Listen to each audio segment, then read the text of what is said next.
নমস্কাৰ বন্ধুসকল, পুনতে আটাইকে নতুন বছৰৰ শুভেচ্ছা জনাইছো। বছৰটো আপোনালোকৰ বাবে সুখ আৰু সমৃদ্ধিৰে পৰিপূৰক তাৰ কামনা কৰিছো। যোৱা 2 বছৰৰ আমাৰ অভিজ্ঞতা সামৰি আমি আজিৰ পৰাই ইনভেষ্টৰ আইডিয়া নামেৰে এক নতুন ইউটিউব চেনেল আৰম্ভ কৰিব লৈছো। গতিকে বন্ধুসকল, ভিডিঅ'টোৰ মূল কথালৈ যোৱাৰ আগতে আমি জানিলো হোৱাট ইজ ইনভেষ্টৰ আইডিয়া। আজিৰ দিনত মূলধনৰ টকাই সকলো। গতিকে আপোনাৰ হাছতীয়া টকা পইচাৰ মেনেজমেণ্ট নিৰ্ধাৰণ কৰে আপুনি কিমান দূৰদৰ্শী। ইনভেষ্টমেণ্ট আইডিয়াৰ জৰিয়তে আপোনালোকৰ বাবে বেষ্ট ইনভেষ্টমেণ্ট প্লেনসমূহ কি হ'ব পাৰে, তাৰ ৰিস্ক ৰিৱাৰ্ড ৰেচিঅ' আদি সকলো উইথ প্ৰুফ বিতংকৈ আমি জনাই যাম। এই ক্ষেত্ৰত আমি যোৱা 2 বছৰ নিৰৱচ্ছিন্নভাৱে কাম কৰি আহিছোঁ। অসমীয়াতে ইনভেষ্টমেণ্ট সম্পৰ্কীয় সকলো খা খবৰ পাই থাকিবলৈ এতিয়াই এই চেনেলটো ছাবস্ক্ৰাইব কৰক আৰু লগতে কাষত থকা বেল আইকনটো ক্লিক কৰক। গতিকে বন্ধুসকল, পলম নকৰি এতিয়া আহক আমি প্ৰথমটো ভিডিঅ'ৰ মাজলৈ যাওঁ। ইনভেষ্টমেণ্ট কি?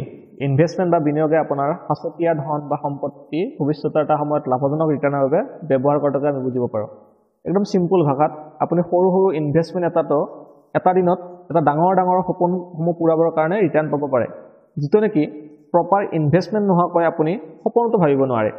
অ'কে, ইনভেষ্টমেণ্ট কি আৰু কিয় দৰকাৰ আমি বাৰু আটাই কম বেছি পৰিমাণে জানোৱে আৰু আপুনিও নিশ্চয় জানে। কিন্তু ইয়াৰ বাবে অপশ্যনসমূহনো কি কি? ই ভিন্ন ধৰণৰ হ'ব পাৰে। মাটি বন্ধকত লোৱাটো আনকি ইনভেষ্টমেণ্ট হ'ব পাৰে। আপুনি এজন গৰু কিনাটো এটা ইনভেষ্টমেণ্ট হ'ব পাৰে। কিন্তু লাভজনক ৰিটাৰ্ণৰ বাবে আপুনি কৰিব পৰা ইনভেষ্টমেণ্টৰ অপশ্যনসমূহ কি কি? আহকচোন চাওক। প্ৰথমটো হ'ব পাৰে ফিক্সড ডিপজিট, দ্বিতীয়টো বেংক ছেভিংছ একাউণ্ট, 3 নম্বৰটো mutual fund, 4 number property, 5 number stock market আৰু 6 নম্বৰতে থাকিব পাৰে টাৰ্ম ইঞ্চুৰেঞ্চ। ইতিমধ্যে কৈ অহা এই প্ৰত্যেকটো বিষয়ৰে বিভিন্ন ভাগ আছে, এই বিভিন্ন ভাগৰ বিভিন্ন ৰিটাৰ্ণৰ অপশ্যন আছে আৰু এই প্ৰত্যেকটো বস্তু যদিহে আপোনালোকৰ সম্পূৰ্ণ সঁহাৰি পাই থাকোঁ আমি বিতংকৈ ভৱিষ্যতে বৰ্ণনা কৰি যাম। আটাইবোৰ অপশ্যন শুনি আপোনালোক কনফিউজ নহ'ব। আহকচোন এতিয়া আমি চাওঁ ইমানটা অপশ্যনৰ ভিতৰত কোনটোৰ পৰা এবছৰত মেক্সিমাম কিমান % ৰিটাৰ্ণ সম্ভৱ আৰু এই ৰিটাৰ্ণৰ ওপৰত ভিত্তি কৰি আপুনি আপোনাৰ নিজৰ বাবে কোনটো ইনভেষ্টমেণ্ট প্লেন আটাইতকৈ বেষ্ট হ'ব তাৰ বিষয়ে নিশ্চয়কৈ অনুভৱ কৰিব পাৰিব।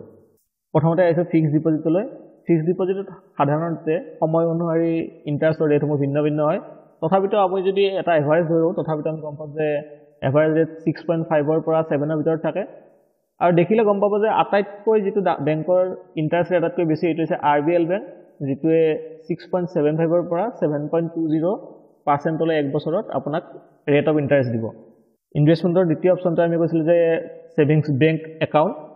ছেভিংছ বেংক একাউণ্টত আপুনি ৰেট অফ ইণ্টাৰেষ্ট বিভিন্ন বেংকত ভিন্ন পাব যদিও ই সাধাৰণতে 4-ৰ পৰা 5%ৰ ভিতৰত থাকে। আৰু লিষ্টখন চালে দেখা পাব যে একদম মেক্সিমাম ৰিটাৰ্ণ দিয়া বেংক দুটা হৈছে ইণ্ডাছলেণ্ড বেংক আৰু কটক মহিন্দ্ৰা বেংক।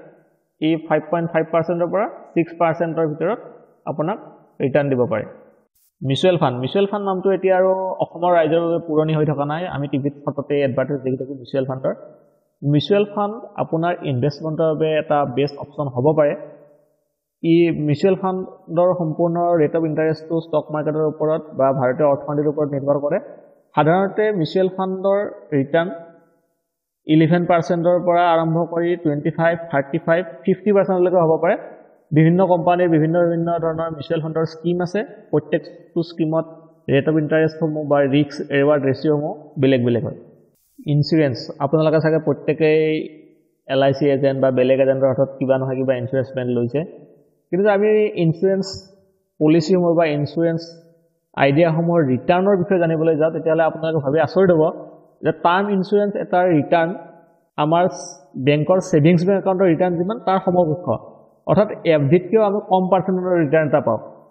সাধাৰণতে ইঞ্চুৰেঞ্চ পলিচিসমূহৰ ৰিটাৰ্ণ 4.5-ৰ পৰা 5-6%-ৰ ভিতৰত থাকে। এতিয়া আহিছে ইনভেষ্টমেণ্টৰ আন এটা অপশ্যন ষ্টক মাৰ্কেটলৈ। ষ্টক মাৰ্কেটৰ নাম চাগে আমি এটাই শুনিছোঁ, যদিও বা মই জানো যে আমাৰ আধাতকৈ বেছি ভিউৱাৰে হয়তো ষ্টক মাৰ্কেটক লৈ পেলাই বিভিন্ন ধৰণৰ ভ্ৰান্ত ধাৰণা লৈ আছে, বিভিন্ন ধৰণৰ ভয় খাই থাকে যে ষ্টক মাৰ্কেটত পইচা ডুবি যায় বা আন কিবা। কিন্তু আমি যোৱা 2 বছৰৰ অভিজ্ঞতাৰ পৰা দেখিছোঁ যে ইনভেষ্টমেণ্ট প্লেনৰ ভিতৰত আটাইতকৈ যদি বেছি ৰিটাৰ্ণ দিয়া অপশ্যন এটা আছে, সেয়া হৈছে ষ্টক মাৰ্কেট, লগতে মিউচুৱেল ফাণ্ড আদিও আছে। ষ্টক মাৰ্কেটত আপুনি যদি দেখিব যে নিফটি বা চেনচেক্সৰ আটাইতকৈ যিকেইটা টপ কোম্পানী সেইকেইটাৰ ৰিটাৰ্ণ বছৰি 15-ৰ পৰা 20, 25 আনকি কেতিয়াবা 100 টাইমছলৈও ৰিটাৰ্ণ দিয়ে।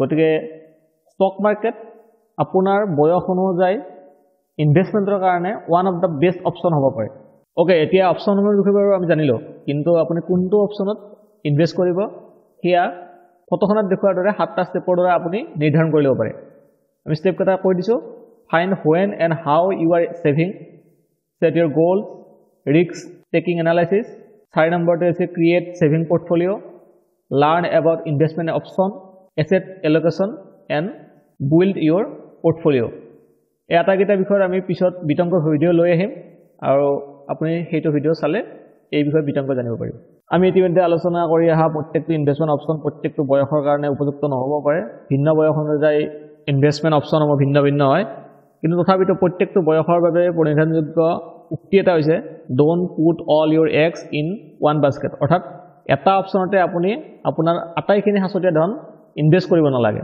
সদায় ভিন্ন ভিন্ন যিকেইটা অপশ্যন আমি ক'লোঁ তাৰ প্ৰত্যেকটোতে এটা নিৰ্দিষ্ট ৰেচিঅ' মতে আপোনাৰ ধনসমূহ ইনভেষ্ট কৰিলে আপোনাৰ মেক্সিমাম প্ৰফিট হোৱাৰ চান্স থাকে আৰু কোনটো অপশ্যনত কিমান ধৰণে আপুনি ইনভেষ্ট কৰিব তাৰ বিষয়ে আমি নেক্সট আকৌ ভিডিঅ' আনিম সেইটো ভিডিঅ' চালে আপুনি সম্পূৰ্ণকৈ তাৰ বিষয়ে অৱগত হ'ব And last but not least, start investing is better late than never.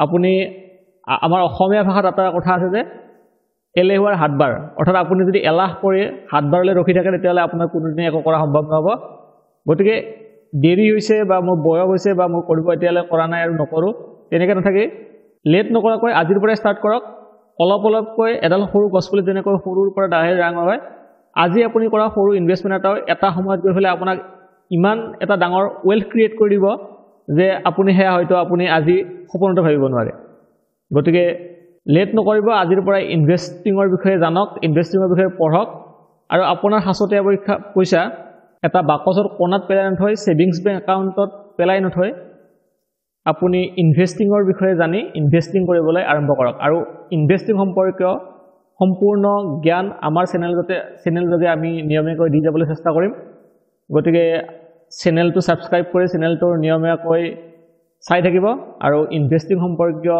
যিকোনো ধৰণৰ প্ৰশ্ন আপোনাৰ মনত থাকিলে সেয়া আমাক কমেণ্ট যোগে জনাব আমি তাৰ উত্তৰ দিবলৈ যথাসম্ভৱ চেষ্টা কৰিম